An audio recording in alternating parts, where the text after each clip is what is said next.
I come from a small town in Florida. We're not known for much, well, except maybe our swamp.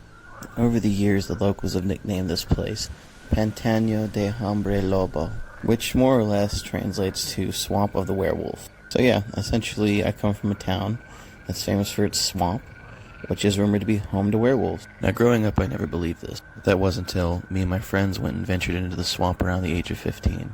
It was many years ago when my two best friends and I decided to take an adventure into Pantano de hombre lobo. What started out as a dare would be the night that changed our lives forever. One night, my two best friends and I, that go by the name of Chris and Miguel, we were all hanging out in Chris's garage. It was around 9 p.m. on a Saturday night. We were stupid teens who were bored and looking for something to do. After we spent about a half an hour roasting each other, Miguel got the great idea we should go do something crazy. To add some context to this, it was summer vacation, so we started brainstorming. What could we do that was crazy? I suggested ding-dong ditching. Miguel suggested we go smash some mailboxes. But Chris had a much more crazy idea than either of those combined. Let's go into the swamp, he said. Both me and Miguel looked at him with a serious manner. The devilish grins we had about doing something diabolical just a moment ago had faded away. But Chris, you know what's supposed to be out there, I said, panicked. Miguel agreed with me.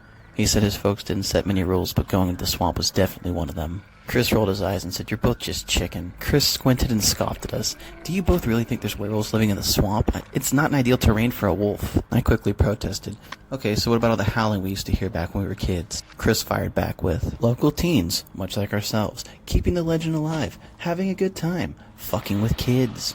Miguel and I were still very hesitant to go into the swamp with Chris. Chris gave us a few seconds to think about it, then stood up and shrugged and said, "Well, I'm going either way without you pussies." Chris armed himself with a baseball bat, slumped it over his shoulder, and proceeded down the driveway. Me and Miguel, both more worried about Chris than our own safety at this point, decided to follow him.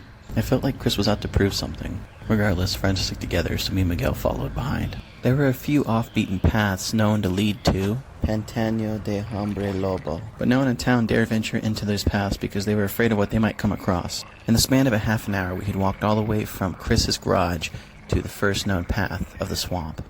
You could have chalked it up to residual nerves, or the fact that the swamp just let off a very unforeboding feeling. Regardless, I knew I was spooked. Chris held his bat out and started swinging it to knock down vines as we entered the small pathway. The air was lousy with the music of nature. Frogs croaking, fish splashing, you could hear crickets chirping, and the sound of the swamp goop bubbling. My number one fears were what my parents had told me as a child. There was a family that was forced into the swamp by the townsfolk.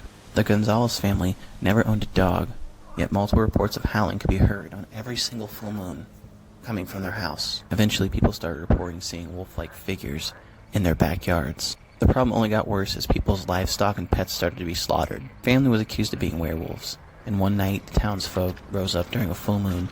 They burned down their house and chased the family into the swamp. And since then, if you listen closely on the night of a full moon, you can hear the howling of a wolf coming from the swamp. And due to the legends, no one in town dares set a foot in Pantano de hombre lobo. Yet here, us three stupid kids were barging right in. We spent 45 cautious minutes dredging through the swamp, walking over the muddy paths. I couldn't tell you if I was more scared of running into a gator or the actual werewolves. Regardless, Chris was getting bored of this. He swung his bat against a tree. Angrily, Chris proclaimed, "This legend's bull. Somebody probably came in here and drowned when they were drunk, and that's why they marked this place as unsafe. And that's probably why they came up with this stupid legend as well." Mockingly, Chris cupped his hands against his mouth and made a wolf sound. "Oh!" Immediately after, we heard the response of another howl.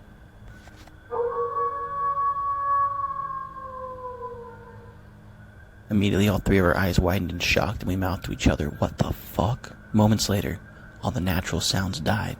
The frogs stopped croaking, the crickets stopped singing. A feeling of dread rose as the wind picked up. Miguel grabbed my shoulder and said, "We need to get the fuck out of here." As quietly as we could, we started heading back the way we came. The only issue is we were about an hour into this trek. As we picked up the pace, it was about 15 minutes after we had left the spot where Chris had done the initial howl, we heard movement in front of us. Something was creeping around in the brush in front of us. We froze in the line we were walking. Chris cupped his hands and made another wolfly howl. "Oh!" I glared at him and said, "Dude, what the hell?" He poked me with the bat and said, "Dude, shut up, relax. I'm trying to track it." Surely enough, like clockwork, we heard another howl echo in the distance.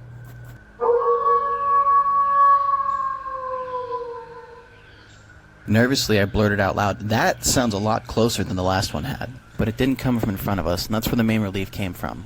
We kept pressing forward. The bushes shook in front of us once more as an angry goose popped out. This was enough to send Miguel over the edge as he freaked out. He bolted ahead of us, screaming in fear. Chris panicked and did another howl, hoping to track the wolf once more. I looked at Chris with panicked wide eyes and said, "Dude, this is really fucking bad." We picked up the pace and started running full speed, trying to catch up to Miguel. Moments later, we heard a scream. And after jumping through a bush, we leapt over a small stretch of water. We found Miguel sitting on his ass, cowering, with this gigantic creature standing in front of him. Its eyes glowed crimson red under the light of the full moon. Miguel and this thing were locked in a staring match as Miguel held his arm. I could see blood. It took the thing a few seconds to notice me and Chris. When it finally broke the trance between the staring contest it and Miguel were having, it let out a powerful roar. "Holy fuck!" Chris screamed as he held up the baseball bat in a defensive manner.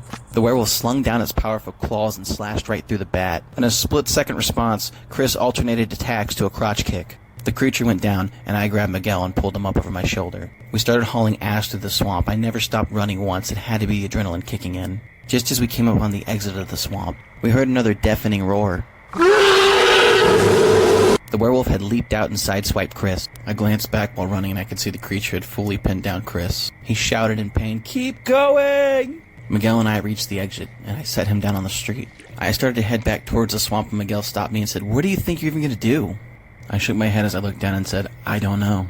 And I jogged back into the swamp. As I re-entered the swamp, I could see multiple figures crowded around the area Chris had gone down. I was smart enough to know that those weren't human.